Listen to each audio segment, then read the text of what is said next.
लखनऊ में कल योगी कैबिनेट की अहम बैठक, संभल हिंसा न्यायिक जांच रिपोर्ट होगी पेश, चर्चा संभव।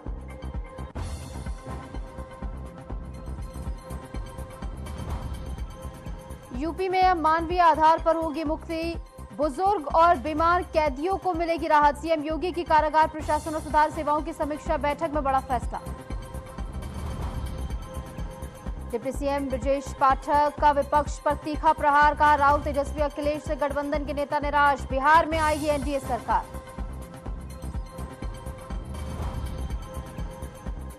वाराणसी में बीजेपी महिला मोर्चा ने किया जोरदार विरोध प्रदर्शन, पीएम की मां पर की गई आपत्तिजनक टिप्पणी पर जताया विरोध।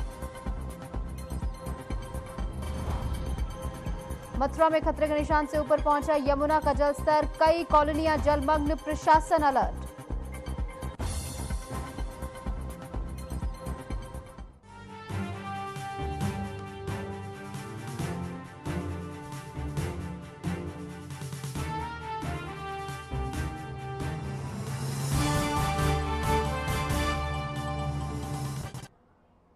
नमस्कार, मैं हूं आपके साथ निशु शर्मा और आप देख रहे हैं हमारा खास बुलेटिन हमारा उत्तर प्रदेश। चलिए बुलेटिन की शुरुआत करेंगे इस वक्त की बड़ी खबर के साथ, जहां कल योगी कैबिनेट की अहम बैठक को लेकर एक खबर है। संभल हिंसा मामले पर यह बैठक आधारित रहने वाली है। बैठक में जांच रिपोर्ट पेश की जाएगी, जो कि बीते ही दिनों सीएम योगी आदित्यनाथ को सौंपी गई है।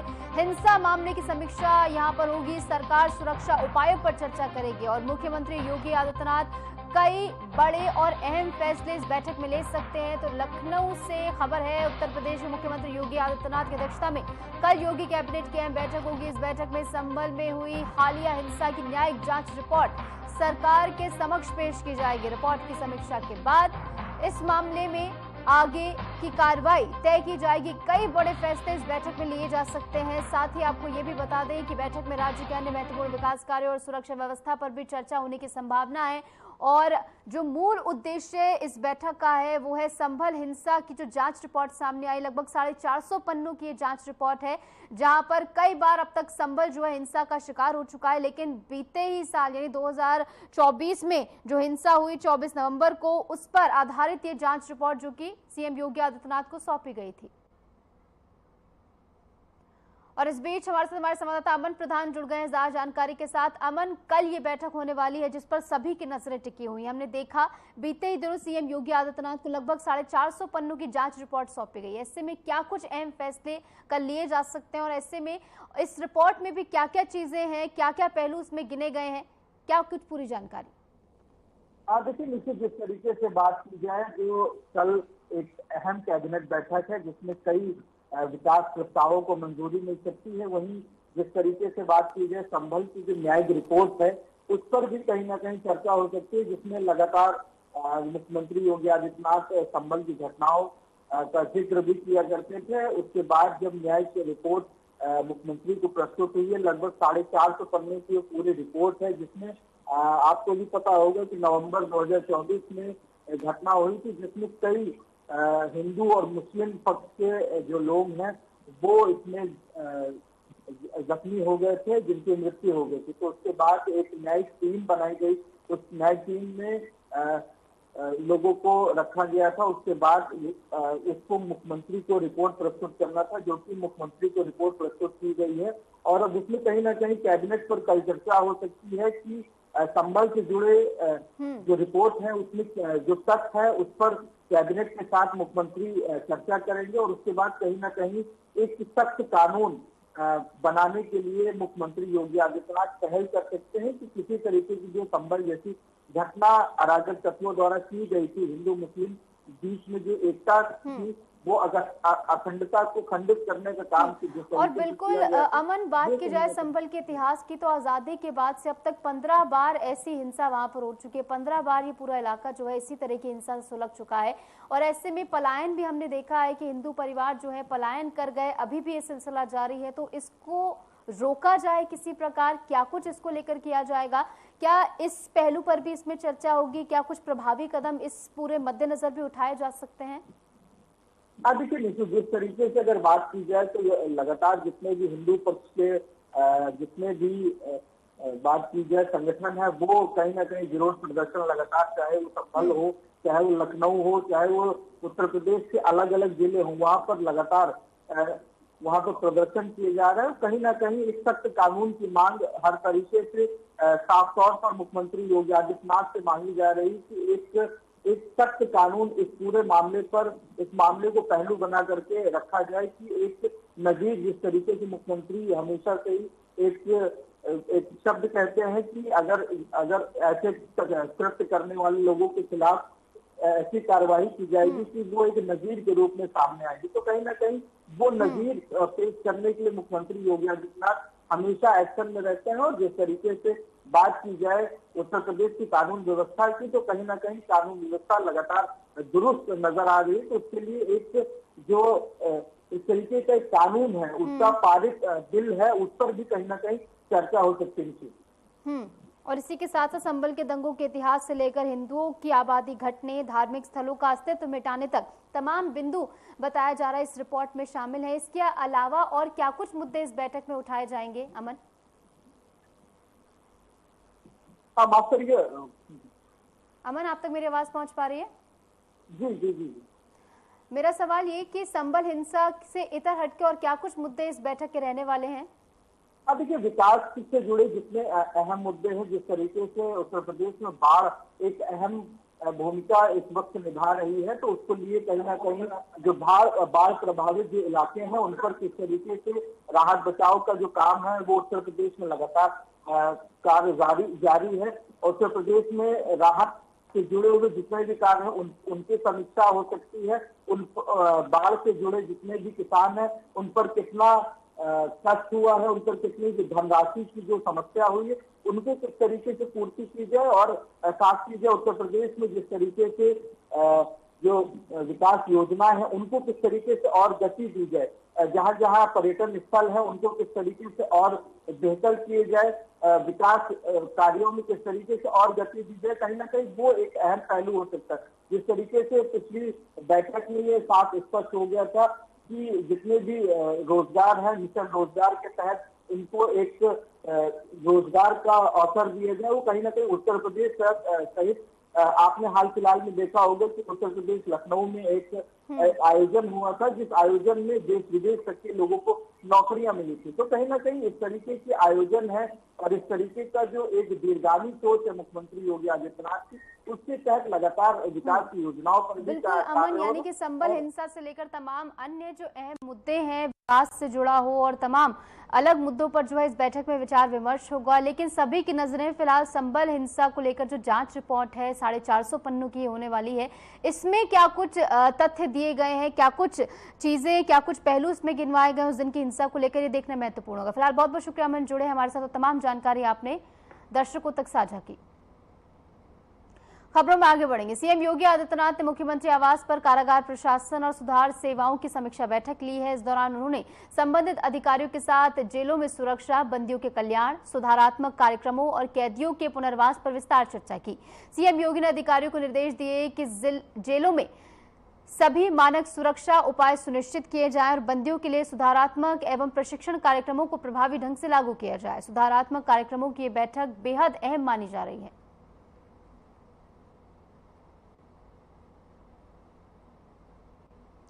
उत्तर प्रदेश के उप मुख्यमंत्री ब्रजेश पाठक ने एक बार फिर विपक्ष पर तीखा प्रहार किया है। डिप्टी सीएम ने कहा कि राहुल गांधी, तेजस्वी यादव और अखिलेश यादव समेत उनके गठबंधन के नेता निराश हैं, क्योंकि वो जानते हैं कि बिहार में बीजेपी के नेतृत्व वाली एनडीए सरकार सत्ता में आएगी। उन्होंने आरोप लगाया कि बिहार से लेकर उत्तर प्रदेश तक राजद और सपा गुंडाराज और अपराधीकरण के बड़े पोषक रहे हैं। उप मुख्यमंत्री ने कहा कि जनता अब ऐसे दलों को सपोर्ट नहीं करेगी जो अपराध और गुंडागर्दी को बढ़ावा देते हैं। क्या कुछ उनकी ओर से आगे कहा गया, खुद सुनिए। यादव जी हों या उनके इंडी गठबंधन के लोग अखिलेश यादव जी हों, पूरी तरह से ये सब फ्रस्ट्रेशन में है। इनको अच्छी तरह पता है कि बिहार प्रदेश में भारतीय जनता पार्टी गठबंधन की, एनडीए की प्रचंड बहुमत की सरकार आ रही है।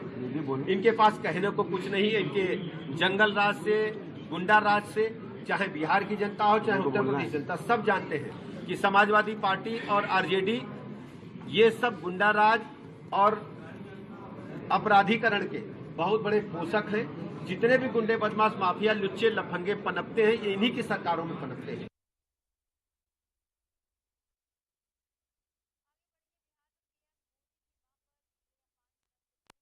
वाराणसी में बीजेपी महिला मोर्चा ने जोरदार विरोध प्रदर्शन किया है। सैकड़ों महिलाएं मुख्यालय पहुंची और राहुल गांधी और कांग्रेस के खिलाफ नारेबाजी की गई। उनके हाथों में शर्म करो, मुर्दाबाद, होश में आओ जैसे नारे लिखे तख्तियां नजर आई हैं। महिला कार्यकर्ताओं ने सड़क पर बैठकर कांग्रेस के खिलाफ जमकर विरोध जताया।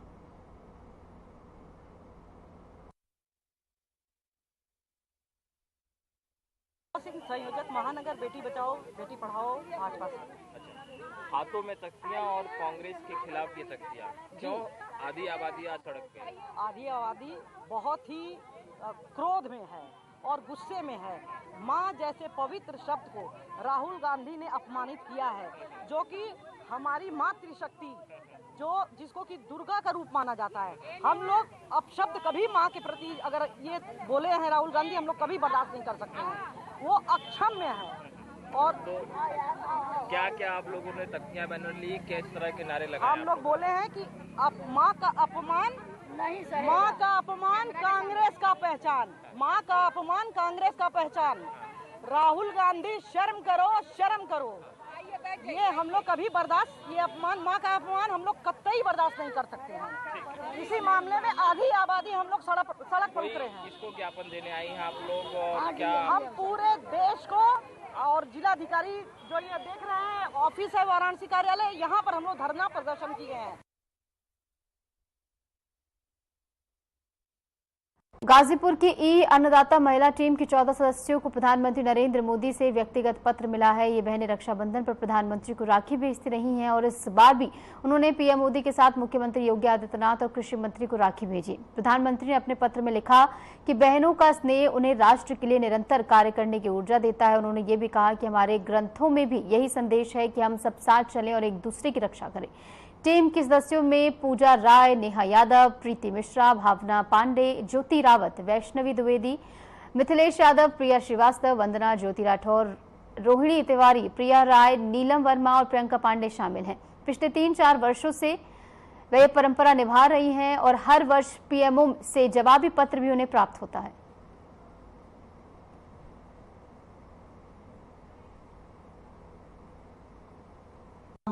पूजा राय, कहाँ के रहने वाली हैं?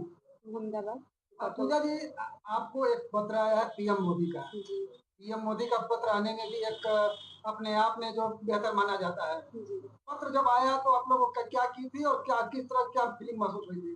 सर देखिए, पत्र जब आया तो हमने बहुत खुश महसूस, बहुत अच्छा फील हुआ कि हाँ, पत्र हमें मोदी जी की तरफ से आया है और हमने उम्मीद भी रखा था कि हो सकता है तो रिप्लाई जरूर आएगा। राखी भेजते हुए हम लोग उम्मीद लगाए हुए थे कि मोदी जी जरूर भेजेंगे, हमें हो सकता है, उम्मीद था। तो आया तो हम लोग बहुत खुश हुए थे। क्या पहली बार आप लोग राखी भेजा था या? नहीं सर, राखी तो हम 3 साल से भेज रहे थे। रिप्लाई भी आया था, 1 साल नहीं आ पाया था बीच में, पिछले साल, लेकिन उससे पहले भी राखी का रिप्लाई आया था लेटर, और इस बार भी आया तो बहुत अच्छा लगा। लेटर की चाहत में आप लोग राखी भेजती हैं? जी नहीं सर, मैं हम लोग ने सिर्फ राखी भेजा था मोदी जी को, जो हम लोग हर साल भेजते हैं। अच्छा, कितने सालों से?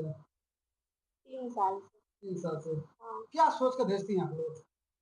हम लोग सोचते हैं अपना काम जो हम लोग करते हैं उनको इसके बारे में बताएं भी, वो हमारे काम के बारे में भी जाने कि हम लोग किसानों के लिए काम करते हैं। तो जो आप लोगों ने राखी बनाया था उस राखी की थीम क्या थी? आप लोगों ने उस राखी में ऐसा क्या किया था कि पीएम को मजबूर होना पड़ा आपको पत्र देने के लिए? रेशम की राखी थी सर। उसका कुछ आपने किसानों के लिए कोई संदेश भी दिया था? हाँ, हम लोग जो काम करते हैं अपनी कंपनी के माध्यम से, ये अन्नदाता वेलफेयर डेवलपमेंट इंडिया लिमिटेड, उसी के बारे में हमने बताया था। क्या उसमें लिखा था? कि हम किसानों के लिए कार्ड की सुविधा, उनको कैंटीन की सुविधा उपलब्ध कराना चाहते हैं, जिसके लिए हम लोग ये अन्नदाता कार्ड बनाए। ऐसे में आप लोग के पास जब पीएम मोदी का पत्र आया कि मतलब किस तरह की खुशी हुई? क्या आप लोगों ने सोचा था कि पत्र आएगा या फिर? बहुत खुशी हुई थी सर। राखी भेजते वक्त मतलब पत्र को दिमाग में रखा या इसी तरह? नहीं, हम लोग ऐसे। खबर गाजीपुर से है, जहां मुख्तार अंसारी के करीबी रियाज अंसारी को पुलिस ने गिरफ्तार कर लिया है। बता दें कि रियाज अंसारी गाजीपुर की बहादुरगंज नगर पंचायत का अध्यक्ष है। कासिमाबाद पुलिस ने रियाज अंसारी को गैंगस्टर एक्ट के तहत गिरफ्तार किया है। रियाज अंसारी पर गैंगस्टर एक्ट समेत 1 दर्जन से ज्यादा आपराधिक केस दर्ज है। मुख्तार अंसारी के करीबी रहे रियाज अंसारी और उसकी पत्नी निखत परवीन पर फर्जीवाड़ा, धोखाधड़ी, लोगों को की जमीनें हड़पने और जान से मारने की धमकी देने के केस दर्ज हैं।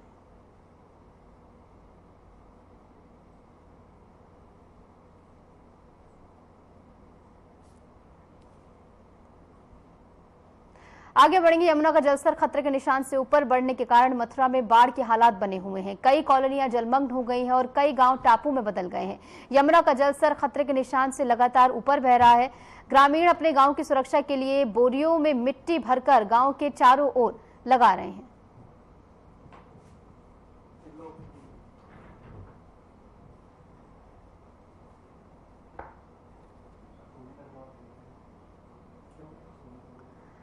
खबर सहारनपुर से है, जहां लगातार बारिश से मिर्जापुर थाना क्षेत्र की नदियां उफान पर हैं। हथरी कुंड बैराज से यमुना नदी में 3 लाख क्यूसेक से अधिक पानी छोड़ा गया है, जिससे दिल्ली और मैदानी क्षेत्र बाढ़ की चपेट में है। यमुना का जलस्तर लगातार बढ़ रहा है, जिससे गांवों और कस्बों में अफरा तफरी का माहौल है। खेत खलिहान डूब चुके हैं और घरों में पानी घुसने का खतरा बढ़ गया है। प्रशासन अलर्ट पर है, लेकिन हालात तेजी से बिगड़ रहे हैं, जो जनजीवन के लिए बड़ी चुनौती बन सकते हैं।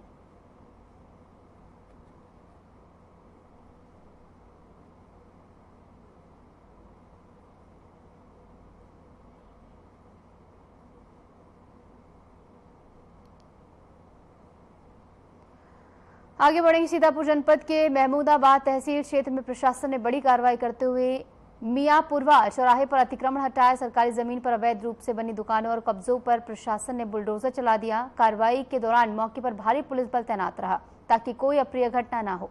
स्थानीय प्रशासन के मुताबिक ये कार्रवाई पूर्व में जारी नोटिस के आधार पर की गई है। प्रशासन ने साफ किया कि सरकारी जमीन पर अवैध कब्जे किसी भी हाल में बर्दाश्त नहीं किए जाएंगे और आगे भी ऐसे अतिक्रमण पर सख्त कार्रवाई जारी रहेगी।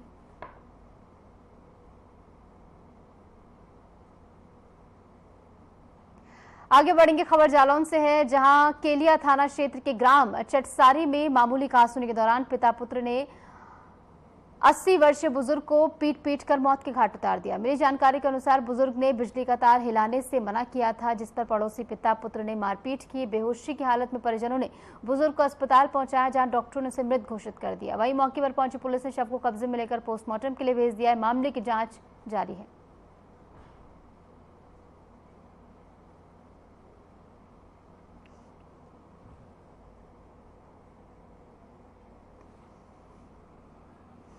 बिना रोके के हम जो जा रहे हैं हम मोड़ा से जुड़वा देंगे। बस सुबह उतने में कौन होगा मैंने कि जो कचू लात घुसाई हो गई। बस हमारे पिताजी 26-27 साल के हैं। सुबह गिर पड़े बिना जो है कि हमको मारो, तो हम भोजन कर रहे थे, तो हम ऊपर तक गए। सुबह ना फिर नहीं बोले वे, हम फिर ले आए सीधे साहब ऐसो साहब नो आए वे बोले बाहर जाओ। बाल मुकुंद कौरव पुत्र जगदीश कौरव उम्र करीब 85 वर्ष के साथ बिजली के तार को हिलाने को लेकर मारपीट हुई, जिसके उपरांत बाल मुकुंद कौरव को बेहोशी की हालत में परिजनों द्वारा CHC कोच भर्ती कराया गया, जिसे उपचार के दौरान डॉक्टरों द्वारा मृत घोषित कर दिया गया। उक्त सूचना पर कैलिया पुलिस द्वारा त्वरित रूप से कार्रवाई करते हुए शव को कब्जे में लेकर पंचायतनामा की कार्रवाई की गई तथा पोस्टमार्टम हेतु मोर्चरी भिजवाया गया तथा तत्काल मौके पर फॉरेंसिक्स टीम द्वारा घटनास्थल का निरीक्षण कराया गया। मामले को गंभीरता से लेते हुए परिजनों के लिखित तहरीर के आधार पर सुसंगत धाराओं में अभियोग पंजीकृत कर 2 आरोपियों को हिरासत में लेकर पूछताछ की जा रही है। साक्ष्यों के आधार पर निष्पक्षता पूर्वक विवेचनात्मक कार्रवाई की जा रही है। मौके पर शांति व्यवस्था की स्थिति सामान्य है। खबर जालौन से है, जहां मुख्यमंत्री योगी आदित्यनाथ के निर्देश पर जालौन प्रशासन ने भू माफियाओं के खिलाफ सख्त कार्रवाई की है। उरई में आरोपी माजिद की अवैध संपत्ति और फार्म हाउस को बुलडोजर से ध्वस्त किया गया है। वहीं आरोपी माजिद पर शताब्दी ट्रैवल्स एजेंसी कार्यालय में मारपीट और आगजनी का आरोप है। घटना में 2 बाइकें जली हैं और 5 आरोपियों को पुलिस ने गिरफ्तार कर लिया। जिलाधिकारी और पुलिस ने आरोपी की कार, बाइक समेत सभी सामान जब्त कर लिए हैं। वहीं अन्य आरोपियों की तलाश की जा रही है।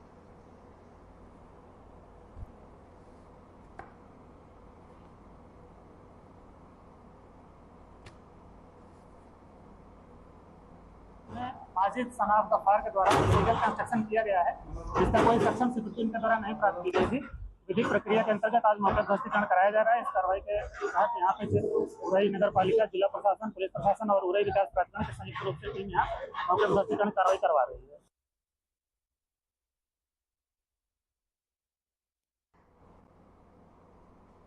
खबर संभल से है, जहां गणेश चौथ मेला कोतवाली में मुंशी पद पर तैनात सिपाही की नाले में डूबने से मौत हो गई। बता दें कि लगातार हो रही बारिश से शहर की सड़कें पानी से लबालब होने के साथ ही सभी नाले उफान पर हैं। बरसात के दौरान सिपाही रजनीश कुमार मेला कोतवाली से निकलकर बाइक से शहर में जा रहे थे कि जलभराव में अंदाजा न होने के कारण वो बाइक समेत नाले में गिर गए। सूचना पर सीओ अनुज चौधरी, कोतवाली प्रभारी निरीक्षक मोहित बलियान और मेला कोतवाली प्रभारी सत्येंद्र पवार पुलिस बल के साथ मौके पर पहुंचे। स्थानीय लोगों की मदद से शव को बाहर निकाला गया और अस्पताल ले गए। यहां पर डॉक्टरों ने उन्हें मृत घोषित कर दिया। घटना से पुलिस महकमे में शोक की लहर दौड़ गई है।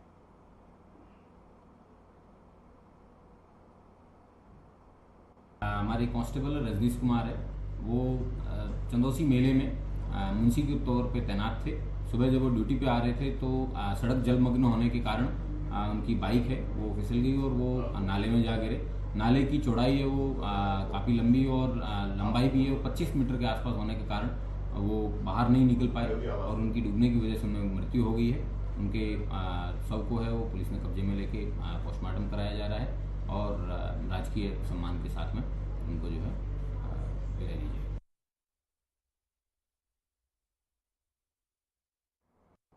खबर बहराइच से है, जहां हुजूरपुर क्षेत्र की एक नहर में अचानक डॉल्फिन जैसी बड़ी मछली दिखाई देने से पूरे इलाके में हलचल मच गई। इसकी खबर फैलते ही ग्रामीण मौके पर पहुंचे और देखते ही देखते वहां मेले जैसा माहौल बन गया। सूचना मिलने पर वन विभाग की टीम भी मौके पर पहुंची और स्थिति का जायजा लिया गया। विभागीय अधिकारियों ने स्पष्ट किया कि अभी ये पुष्टि नहीं हो पाई है कि वास्तव में ये डॉल्फिन ही है या कोई अन्य प्रजाति की बड़ी मछली। जांच के बाद ही इसकी पुष्टि हो सकेगी।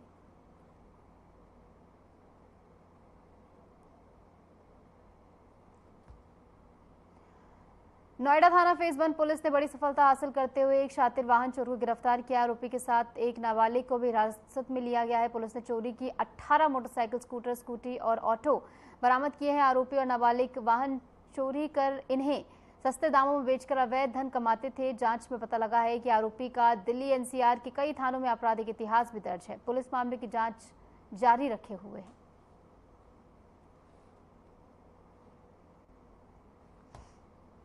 फेज 1 पुलिस द्वारा एक शातिर गिरोह का खुलासा किया गया है। इसमें 2 लोग शामिल थे, इसमें एक बालकचारी है और एक इसका मुख्य जो है वो अनुज शर्मा नाम का व्यक्ति है जो बुलंदशहर का रहने वाला है। इनके कब्जे से 18 वाहन बरामद हुए हैं, जिसमें 14 टू व्हीलर हैं, 3 स्कूटी हैं और एक 3 व्हीलर बरामद हुआ है। इसमें से 12 गाड़ियाँ जो है वो हम लोगों ने कनेक्ट भी कर ली हैं, जो कि मुख्यतः यहाँ पर नोएडा, दिल्ली में ही गाड़ियाँ चोरी की गई थी, वो कनेक्ट कर ली गई।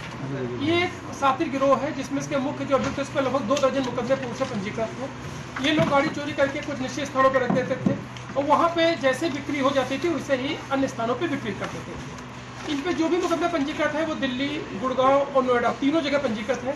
पूरे एनसीआर में ये लोग काफी आगे बढ़ेंगे। झांसी के मऊरानीपुर कोतवाली क्षेत्र के ग्राम वरूरी से एक सनसनीखेज वारदात की खबर सामने आई है। 45 वर्षीय उषा रैकवार के रविवार को उनके घर में मृत अवस्था में उनकी शव जो है पाया गया। पुलिस और फॉरेंसिक टीम ने घटनास्थल का निरीक्षण किया और पोस्टमार्टम रिपोर्ट में सामने आया कि महिला की गला दबाकर हत्या की गई। पुलिस जांच में सामने आया कि हत्या का कारण उषा द्वारा आरोपी के घर परिवार में कलेश पैदा करना था। आरोपी रफीक खान का कहना है कि उषा ने उसकी पत्नी, बच्चों और मां और उसके खिलाफ भड़काया, जिसके चलते उसकी पत्नी और बच्चे पर क्षेत्र में बरौरी गांव है जहां पर एक महिला को घर में डेड बॉडी मिली थी, जिस पर तत्काल सभी लोग मौके पर वहां पहुंचे थे। सभी फॉरेंसिक टीम से उसकी हमने जितनी भी साक्ष्य वगैरह है एकत्रित कराया था। उस घटना का खुलासा करते हुए आज जो आरोपी है, जिस व्यक्ति ने महिला की हत्या की थी, उसका नाम है रफीक खान, उसी गांव का रहने वाला है। उसको हम लोगों ने गिरफ्तार किया है। उससे पूछताछ की जा रही है। उसने घटना का कन्फेस किया है।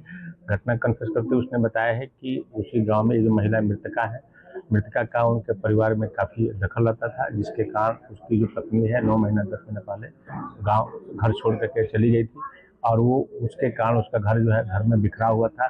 साथ में ये भी उसने बताया है कि ऐसी 4-5 दिन पहले घर में मनमुटाव का बंटवारा हुआ था, जिससे उसकी निगम और स्मार्ट सिटी परियोजना के खिलाफ अनोखा प्रदर्शन देखने को मिला। रामघाट रोड पर जलभराव की स्थिति से नाराज बजरंग बल के पदाधिकारी और कार्यकर्ताओं ने नाव निकालकर प्रदर्शन किया। बारिश के चलते शहर के कई हिस्से जलमग्न हो गए, जिससे आम जनता को भारी परेशानियों का सामना करना पड़ा। प्रदर्शनकारियों ने मेयर और नगर निगम प्रशासन के खिलाफ अपनी नाराजगी जाहिर की और कहा कि जलभराव रोकने के लिए पर्याप्त कदम नहीं उठाए गए।